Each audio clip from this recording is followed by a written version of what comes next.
guys, and welcome back to the Tutorial Millennial channel. In this video, I'm going to be showing you guys how you can edit your profile on Xbox. To do that, you are just going to select your profile and click View Profile. To add a bio, you're just going to select this right here, and I'm just going to type in hello, but you can type in whatever you want.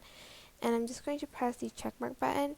You can also add in a location over here, but I'm not going to do that. I'm just going to type in Narnia for mine. You can also link your social accounts here. For instance, you want to link your Steam account, Facebook, Twitch, Twitter, Discord, Reddit, and EA.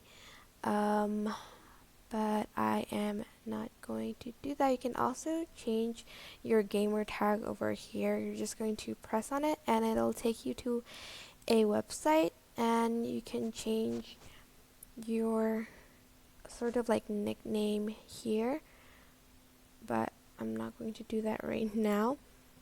And you can also change your player picture, but I can't do that. I don't know why.